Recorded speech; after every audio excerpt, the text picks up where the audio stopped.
Hello, everyone, and welcome to another session on Dalit Studies. This is part 2 of Module 3, and in this part, we'll be discussing two essays. The first one is titled Dalit Women Talk Differently by Gopal Guru, and the second essay is titled Towards a Prologue to Dalit Studies by T.M. Yesudasan. So let's start with the first one, titled Dalit Women Talk Differently by Gopal Guru. But before we move on to the essay, a word about the author. An eminent political scientist and editor of Economic and Political Weekly, Gopal Guru has been a senior professor at New Delhi's Jawaharlal Nehru University. He has authored several books and specializes in political theory and philosophy. He has researched intensively on caste and Dalit politics. Considered to be one of the topmost academics, he was the one to open up caste debates in the study of liberal arts in India. One of his earlier edited works, titled Humiliation, Claims and Context, is a very important contribution in the discipline. It analyzes what humiliation means psychologically, socially, culturally, and politically. Another work titled The Cracked Mirror, an Indian Debate on Experience and Theory, which he co-authored with Sundar Saruka, is where they debate on the importance of Dalit experiences as a category to evolve new theoretical frameworks in Indian social sciences. Another important work is titled Atrophy in Dalit Politics, a monograph. It is actually based on the non-Brahminic cultural movements in Maharashtra, and this work is hugely popular among students of humanities. Now, a monograph is actually a detailed written study on one particular subject. And for your information, let me tell you a bit about Economic and Political Weekly. Economic and Political Weekly is a weekly peer-reviewed academic journal which encompasses all social sciences.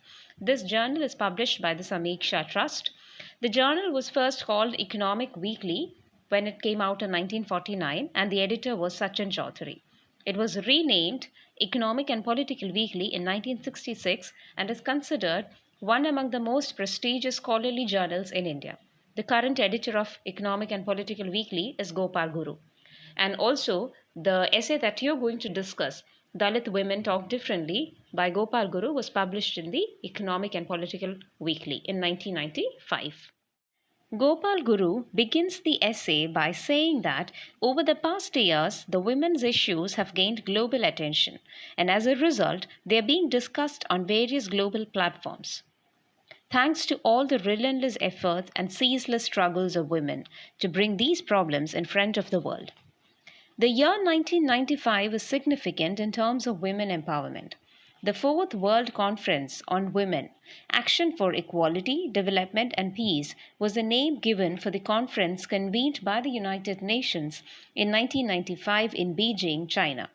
The Beijing Conference is popular today as a most progressive blueprint for advancing women's rights. Particularly in this context of Beijing Conference in India, it was the formation of National Federation of Dalit Women that paved way for the independent expression of the identity of Dalit women. The title is crucial here. Dalit women need to talk differently. It provokes a lot of questions. Why do the Dalit women talk differently? Why aren't they like any other non-Dalit women? Do they have different issues to discuss? And such. Therefore, in order to understand why Dalit women talk differently, we must look at both external and internal factors involved in it. The external factors refer to the non-Dalit forces homogenizing the issue of Dalit women, and the internal factors refer to the patriarchal domination within the Dalit communities. Let's look at them one by one. When we discuss a social issue in a national or an international platform, the social location of the people involved has a lot of significance. It's based on the person's societal status, their views are heard. According to Dalit women, when a non-Dalit woman represents their issues, it will always be less authentic and less valid, for the simple reason that she is not a Dalit, and she doesn't share the same status like them in the society. Non-Dalit, though represents a Dalit, can never articulate the sufferings of being a Dalit woman. They give another instance to prove how inaccurate a non-Dalit representation is. In case of a rape, it cannot be understood only in terms of class, criminality, and the psychological problems. The caste factor needs consideration too. It's the caste of the victim that aggravates the intensity and magnitude of the act. This argument was put forward by the Dalit women at the Satyashodhak Mahila Agati in Maharashtra. Thus, they criticized the non-Dalit women representation that do not give adequate recognition to the caste factor. Having said that, these Dalit women do not ignore those feminists who put honest efforts to understand the Dalit women's need to talk differently. For instance, Gail Omved. She is an American-born Indian scholar, sociologist, and a human rights activist. She has published numerous books on the anti-caste movement, Dalit politics, and women's struggles in India. Gail Omved links the Dalits' need to talk differently to the betrayal or the inability of the left forces to fulfill the promises given to them. Similarly, Rajni Kothari, he was an Indian political scientist, political theorist, academic, and a writer. He says that it's the failure of the modern nation state to provide a structure that offers both order and equity to them. What they opposed was the dominant voice of the Satkari Sanghatna in Maharashtra and the Rayat Sangh in Karnataka that subordinated the Dalit voices. These were primarily peasant movements. The Dalit women questioned the political approach adopted by these movements. Initially, they stood for ordinary people whose concerns were disregarded by the elite class, but that soon contradicted its own ideals. Secondly, the Dalit women opposed the concept of moral economy that was put forward by Satkari Sanghatna and its supporters because it offered no solution to their poverty. Moreover, it attempted to naturalize their poor living conditions. Thirdly, they are not much aware of the environmental consciousness, as a result of which Dalits are often attacked. For instance, when the Dalit men and women of Kannar Taluk of Aurangabad district uprooted saplings planted by the forestry department, they were blamed for being insensitive to the environment. But nobody took efforts to understand what provoked that act. The fact of the matter was that those Dalits were denied a legitimate piece of land. Further, the Dalits had no access to common property resources of the villages. All this happens when there exist norms that say egalitarian distribution of land holdings is a precondition for proper management of forest resources. There are norms that promote the empowerment of Dalits, but none of them are implemented. They remain in paper, and their issues are not voiced by any non-Dalit. And this is a reason why Dalit women decide that it's high time and they need to talk differently. The essay also attempts to delineate the contradiction that exists between upper class women and the Dalit women in the claim for women's solidarity. The Dalit woman says that the discrimination exists in subtle forms when practiced by upper class women against Dalit women, and things are even worse when it comes to rural areas. They give the instance of the attack on a Dalit woman by the Shiv Sena women in 1988 in the Savali village of Chandrapur district. These are the reasons why Dalit women believe that it can only be them who can articulate their reality and not any other. Now, not just that, Dalit women say that the factors are not always external. There are several internal factors that they would like to bring forth in the discussion, like the Dalit Patriarchy. A Dalit woman, as it is said, is twice suppressed. First, for being a Dalit, and second, for being a woman. When it comes to the Dalit communities, patriarchy comes into play here as well. The Dalit women, especially in the post-Ambedkar period, were subordinated within their respective communities and thus prevented from having an independent political expression. This discrimination is evident everywhere and not just in the political scene. Take the case of the literary scene. It's the male writer who dominates. Dalit women writers are often dismissed from the major literary conferences. The Dalit women question this gender disparity too. Not only that, this kind of an approach towards Dalit women brings forth three things. First, It's not just caste and class identity, but one's gender that's the deciding factor. Second, Dalit men might oppose the wrongdoings of the upper caste men, but they reproduce the same mechanism against women, just like the upper caste people. And three, this experience of the Dalit women tells us that resistance within the Dalits is also very important. All this put together, we cannot but support the claim of the Dalit women's need to talk differently. Besides, as the essay nears the conclusion, the author draws the attention of the reader to few things. Dalit men must not look at independent assertion of Dalit women as divisive or something that will create hostility among them. Instead, they must learn to look at it as something that has potential for emancipation and empowerment. Secondly, they being the less privileged ones in the society, they have an all-encompassing view of the societal reality they are in. This gives them an epistemic privilege over others. They know things better than any other because they have always been at the receiving end. We must not forget that a non-Dalit woman activist's understanding of the issues of a Dalit woman has always been a bit ambivalent. They have always been confused about the critique of caste. Therefore, a Dalit woman representation is probably the perfect one. As we reach the conclusion, even the above assumptions could be questioned, because today the Dalit women in Maharashtra are highly educated, and it would be a few from them who would represent Dalit women in the Beijing conference. So the question remains, is that a proper representation? Will it represent those hundreds of uneducated Dalit women and their realities?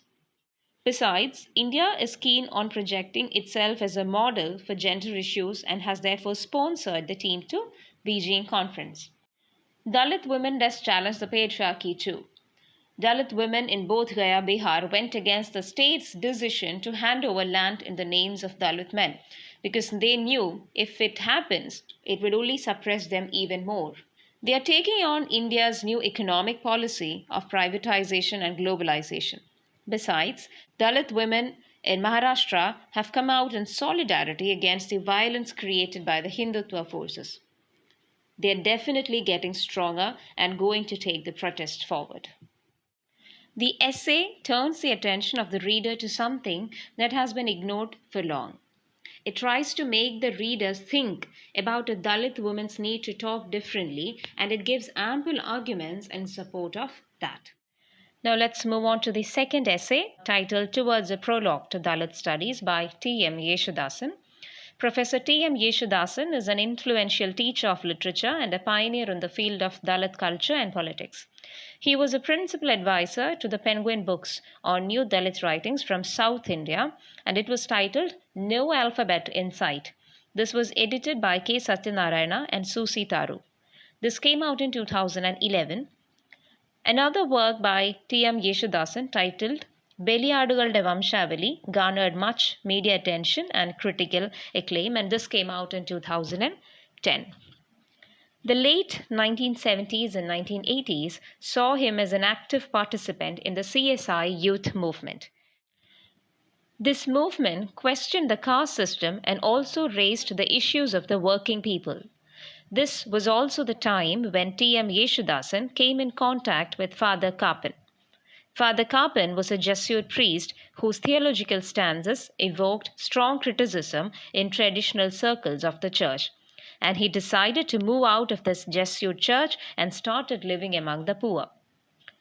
With T.M. Yesudasan associating himself with people like Father Kappan and other theologians like B. Velenga and Dr. Carr from Madurai, who questioned caste, the CSI youth movement gained momentum. They spread awareness, organized meetings, held study classes, etc. As T.M. Yesudasan observes, quote, for the parochial leaders of the church, however, we were just rebels, unquote. When he was the editor of Yuva Lokam, a magazine in 1983, he brought in some really crucial changes. He reminded the Church of South India that they must acknowledge the fact that it was built by the Dalit Christians, who is also the majority of its membership. While he was the editor, he edited a collection on black poetry. He was influenced by the black theology and Afro-American writings, which brought him closer to the idea of combined oppression along with caste, class, and gender. In the context of Kerala, like a lot of other places in the world, he understood the relevance of the left, but was not convinced often on their take on the issues of caste. As a result, he decided to come up with a lecture series on Dalit studies to address this dilemma by articulating his thoughts in the year 1992. Discussion on these lectures brought together a lot of young Dalit intellectuals from different parts of the Kerala. And the essay that we are going to look at, titled Towards a Prologue to Dalit Studies, was the first lecture in this series. The essay begins with the author trying to place the origin of Dalit studies in the context of Caste Ism. He says that it's the Savarna supremacy that gave rise to Dalit studies, which in turn questions all the above said norms governing caste system. Not just that, along with questioning the established rules defining caste, Dalit studies aims at reclaiming the Dalit sense of self and also retrieving their lost pride and honor. For centuries, they have remained the oppressed people, devoid of self-identity and self-respect. They had been denied opportunities for such a long time that their growth has become stunted. Dalit studies intends to make and to help Dalits acknowledge their self and self-respect and encourage them to lead a life of dignity. He poses certain rhetorical questions in the beginning. Do we have a role to play in the ever-changing scenario in which both history and future are fast evolving? Will social invisibility and political powerlessness continue to haunt our destiny, leaving us in perpetual wretchedness and humiliation? The significance of a genre like Dalit studies is here, because it's a political approach basically, a mode of inquiry, explanation, and discussion on the past, present, and future of the Dalit in order to help them find a place in history and culture and thus shape their future. In the academics, the production and distribution of knowledge is a complex process. It goes through rigorous social control. And very often, the history of the oppressed, knowledge about the Dalits are ignored. They remain absent from the mainstream debates and discussions. Dalit studies aim to focus on these places that were consciously ignored for a long time. It concerns itself with all aspects of Dalit experiences, which is complex, vast, and varied. It tries to cut across various branches of social and human sciences for a better understanding of the Dalit identity. In the essay, Towards a Prologue to Dalit Studies, the author puts forward the objectives of Dalit studies. Dalit studies intends to bring out the Dalit voice and the truth, breaking the silence. Dalit studies intends to retrieve, to reclaim those long lost tradition of Dalits and subject them to analysis and interpretations. Dalit studies intends to examine and discover the factors behind the Dalits remaining regressive all the time. Dalit studies intends to develop and promote Dalit perspectives on past, present, and future of the world. Dalit studies intends to formulate Dalit categories and concepts for critical analysis and interpretation. The essay goes on to elaborate on caste and casteism. The most important distinguishing feature of Indian society is its caste system, or Jadi as we call it in Kerala. The caste system needs no introduction before you now, because we've been discussing about caste, the origin of caste system, for quite some time in the previous through last lectures. Dalit studies intends to bring out the Dalit voice and the truth, breaking the silence. Dalit studies intends to retrieve, to reclaim those long lost tradition of Dalits and subject them to analysis and interpretations. Dalit studies intends to examine and discover the factors behind the Dalits remaining regressive all the time. Dalit studies intends to develop and promote Dalit perspectives on past, present, and future of the world. Dalit Studies intends to formulate Dalit categories and concepts for critical analysis and interpretation. The essay goes on to elaborate on caste and casteism. The most important distinguishing feature of Indian society is its caste system, or jadi as we call it in Kerala. The caste system needs no introduction before you now, because we've been discussing about caste, the origin of caste system, for quite some time in the previous through last lectures. According to the author, Jadi is a division made on the basis of a self-consciousness which was either forcefully imposed or voluntarily chosen by a social group based on various criteria like the basis of birth, occupation, etc. Casteism manifests in many ways. When people belonging to higher caste interact with people belonging to the lower caste, one can see its manifestation in the body language, words used, and the forms of address. No honor is shown while addressing people of lower caste, which is in contrast to the case with people of upper caste. These are what he calls as microaggression. Such microaggressions directly affect the self-respect of the Dalits, crushing their morale. He calls them microaggressions because they're not obvious wrong things that's been done. Because it's so subtly performed for a very long time, it becomes a naturalized act. This brings us to the idea of new casteism. New casteism is a phenomenon of delaying justice to the Dalits by adopting measures that may appear revolutionary and progressive but are not so in reality. For instance, consider the land reforms of Kerala. One of the main objectives of land reforms of Kerala was to offer land to the tenants. According to the author, though they were the real tellers of acres of land, these Dalits ended up with 3 to 10 cents of land. He says that what may appear as revolutionary and progressive for the upper caste is still suppression for the Dalits. They were still not given authority over the lands despite being the real tillers of the land. In politics, Brahmanism comes in a new shroud called Hindutva. In the society, they project themselves as neo-Brahmins who fight against reservation and call for an income-based reservation.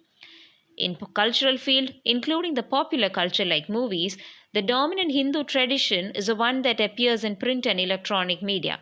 And this image of a dominant Hindu tradition often ignores the kind of sufferings and tortures they have meted out to the lower caste people.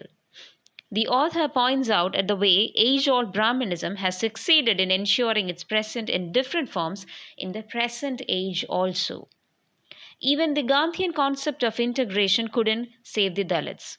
In fear of all the insults hurled at them by the Savarna community, they converted to different religions like Christianity, Buddhism, and Islam. Even the Nehruvian policies that were ostensibly great, that appeared great, failed, and his policies of bureaucracy and monopolies were handed over the power to the hands of North Indian bourgeois and to the Brahmin lobby. By Brahminical colonialism, the author refers to the superiority practiced by the upper caste people in different ways with the lower caste people. And with Dalit studies coming to the fore, it challenges the objectivity of knowledge and promotes the view that there could be multiple interpretations available. Through this essay, towards a prologue to Dalit studies, the author is trying to give us an idea about the birth of Dalit consciousness, which in turn gave birth to the Dalit studies as a genre we all know today. Through the essay, he is trying to make the reader understand the need for Dalit studies and also the objectives of Dalit studies, and that is to retrieve the long-lost tradition of the Dalits, to help them identify their self and regain their self-respect so that they can shape their future. Now, the possible questions that you can expect from this part include: you may be asked to write on Dalit Patriarchy, Dalit consciousness, you may be asked to write on new casteism, and also the reasons for Dalit backwardness according to T.M. Yesudasan. So these are the possible questions that can be asked from this part. And thank you so much for listening. If you have any doubts or if you need any clarifications, as I always say in every lecture, please feel free to comment below. Thank you so much.